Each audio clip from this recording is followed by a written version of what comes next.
Gon' vote. Everybody gon' vote. Everybody gon' vote. Everybody gon' vote. Comrade! Labor right, them a go down, bang. Them a go down, bang. Them a go down. Is that? Margie, him a God picking. No hope their work if you touch Margie. Margie, him a God picking. No hope their work if you touch Margie. We now vote for Labour. Orange we a come out in now. If you love the PNP, who no step out for Marky G. Jamaica just come along with we. People time come, people time come, people time is up.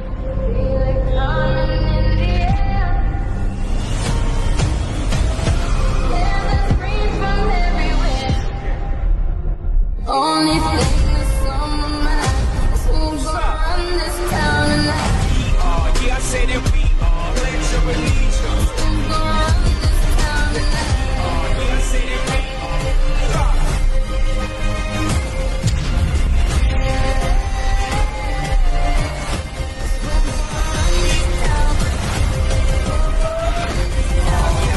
We gon' run this town. Make the trumpets play. Make the trumpets play. My fellow Jamaicans, this is Dr. Dayton Campbell, General Secretary of the People's National Party. I speak to you today on the right side of democracy, and I must condemn in the strongest terms the reckless, inflammatory statements made by Prime Minister Andrew Holness. At a JLP rally, he incited his supporters to confront peaceful citizens protesting corruption. He called us agents of bad Bainism and urged laborites to protest in their workplace, in the market, wherever they are. This isn't leadership.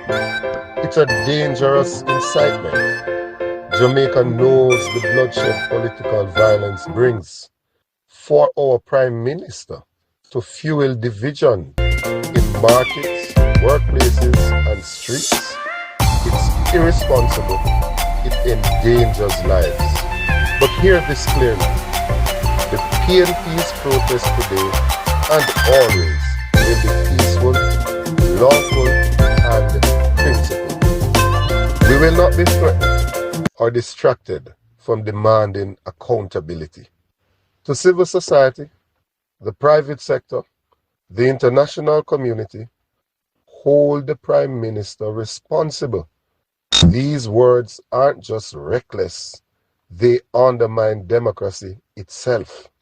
We stand for Jamaica's safety, for justice, for institutions free of intimidation. Join us. Stand firm.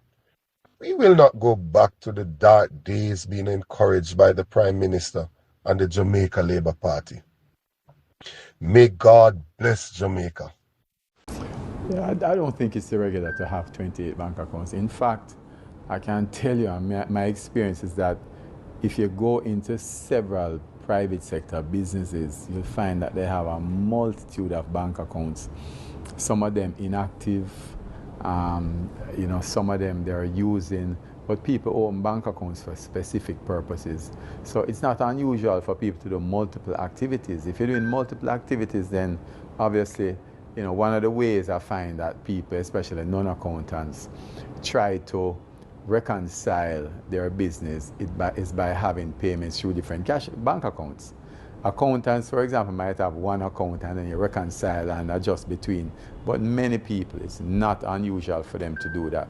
So, I heard this story about, or this comment about the number of bank accounts that are out there, and the truth is that I think it's really detracting from what the real substance of the argument should be, which is, what is it that is going through the bank accounts and how much money is in there. Because if I have 28 bank accounts, for example, and I could have $2 million between them. Someone could have two bank accounts and have $500 million between two bank accounts, and that is a greater problem than my 28. So I don't think that the number of bank accounts is something that we really should focus on, because it really has no substance behind it. In fact, you know, there are some times also when you go and do specific transactions with certain institutions, and they themselves will mandate that you open separate accounts.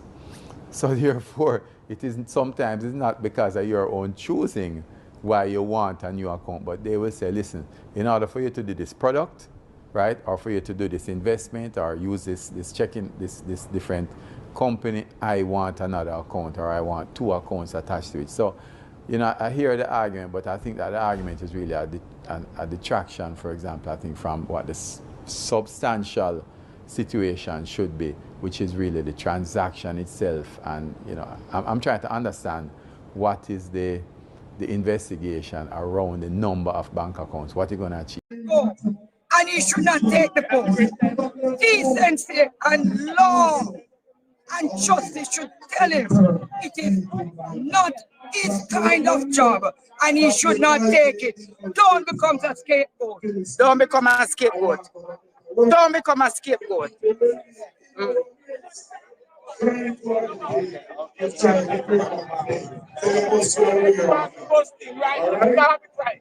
Don't have to bust it right. Wanna run from? Mayor Swaby, what you want to tell Dennis Chung this morning?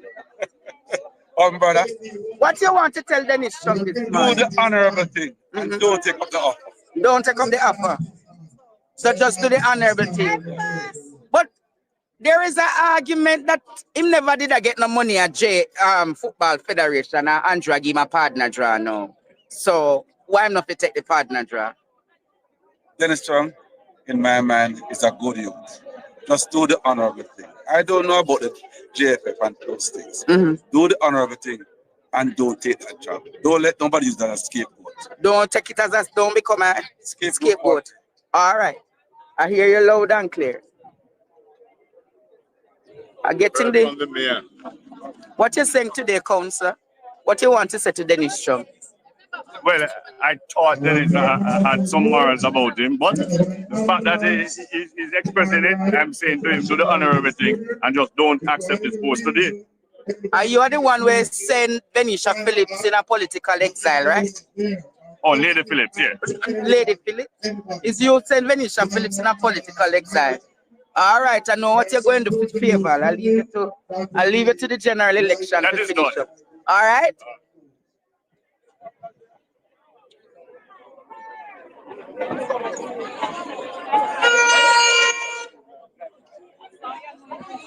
So we have Mr. John Jr. here this morning. Morning, Mr. Jr. Well, I'm here. What you want to tell Dennis Chung this morning? I want to tell Dennis Chung to do the decent thing and to recluse himself from the position that he has been slated to occupy. Because he has, first of all, the requirements for the job were changed to suit him. A man who had already declared his position in relation to any investigation in respect of the Prime Minister.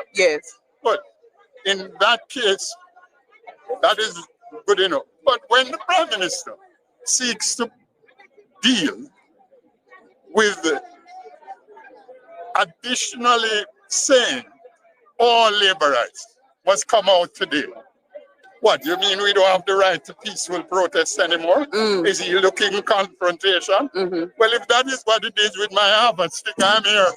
With your half stick, you're down today. Damn right. I'm here to demonstrate. You're not going to fool with my rights. Don't do that. All right, Uncle John.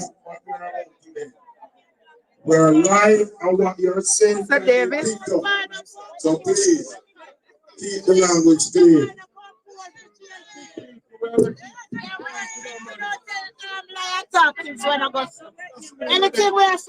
Mr. Paul, well, morning. Hello, sir. What you want to tell Dennis Chung this morning?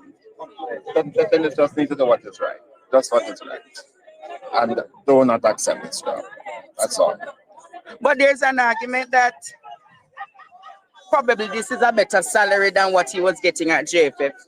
But his reputation must be more important. His reputation. It's not worth it. It's nothing that can be worth. What you thought of the Prime Minister's utterances last night? I think it's irresponsible. You believe it's a dangerous day in our democracy? We are here in peace, as you can see. And it's gonna be pure peace. You come in peace today. Vibrant speakers. All right, Sir Paul. Auntie Kay Osborne, why are you out here this morning? I'm pro Jamaica, as you well know, as Jamaicans well know. Ever since I came home and ran TDJ for and on behalf of the Jamaican people, we put the Jamaican people, especially working people, at the heart of what we did. Now, there are two issues that has brought me out here today. Yes. One is appointing someone who is absolutely and utterly unqualified for the role. Yes. Up to November, the qualifications for the role require someone with law enforcement background, which Mr. Chung does not have clearly.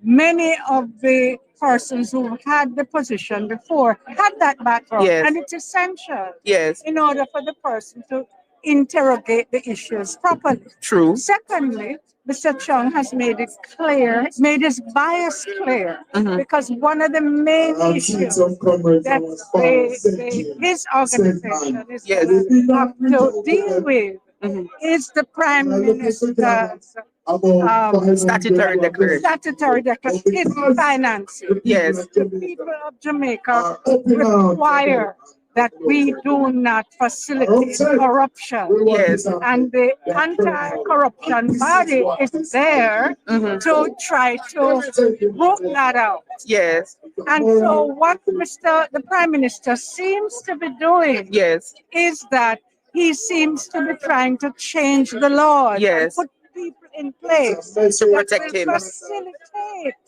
corruption, including any potential corruption that his own finances may reveal. Yes. That's the first issue.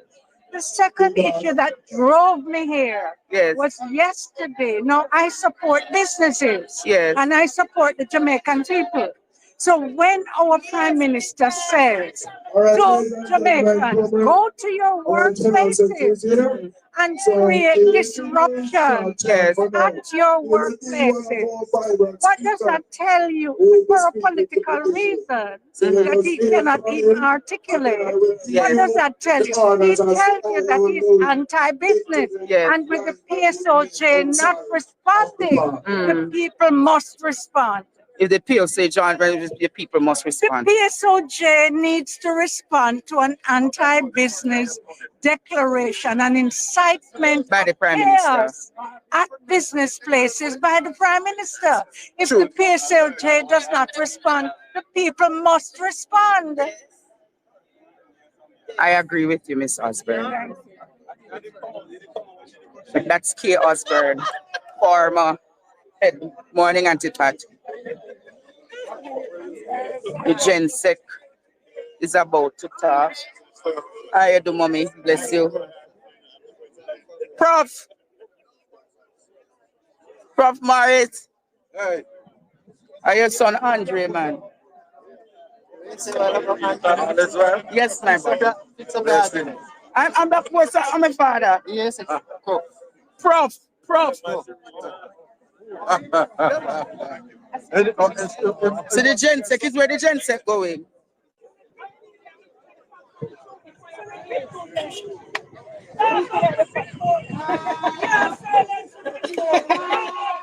That station. That one here. Better for the JLP. We know them, but don't incite no violence against them and protect them. And George, you should have sent out this morning. George, tell him the boy in the one bedroom away from him. Good morning, everybody. Morning.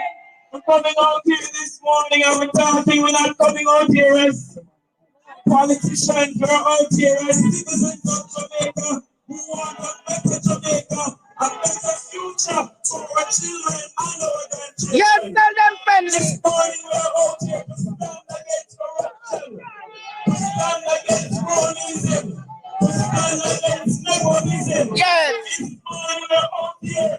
justice. We're out here now like PNP or JP. But that's Jamaicans who want back our country. Take back. Future for our children and their children. And we're going to make our voices. We're not going to false promise. On the things that we are putting back in the office.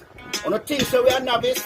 On the better listen to this. Vote them out cause them not see we when we hungry.